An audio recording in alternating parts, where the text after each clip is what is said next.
Hi අද දවල්ට කන්න මම මොනවද හැදුවේ බලමුද? අද මං හදාගත්තා රසම රස සෝයා ෆ්‍රයිඩ් රයිස් එකක්. චිකන් කන්න බැර මේ දවස්වල සෝයා කියන්නේ හොඳම ආදේශකයක්. ඉතින් විශේෂයෙන්ම බිසි ලයිෆ් එකක් ගෙනියන ඔයාට ලන්ච් බොක්ස් එකට උනත් මේ රෙසිපි එක හදාගෙන යන්න පුළුවන්.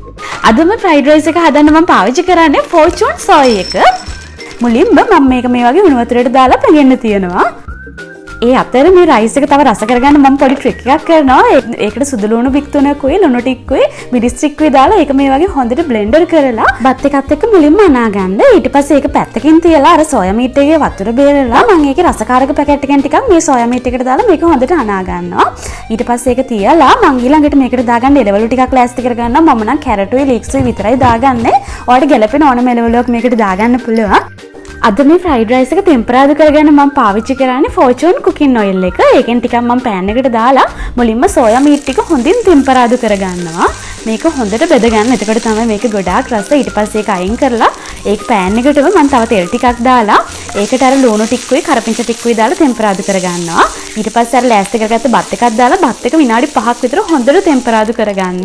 ඒක හොඳට ටෙම්පරාදු වුණාට පස්සේ ලෑස්ති කරගත්ත එළවලු ටික දාලා ඒකත් ටෙම්පරාදු කරගන්නවා. අන්තිමේටම සෝයා මීට් ටික දාගන්නවා.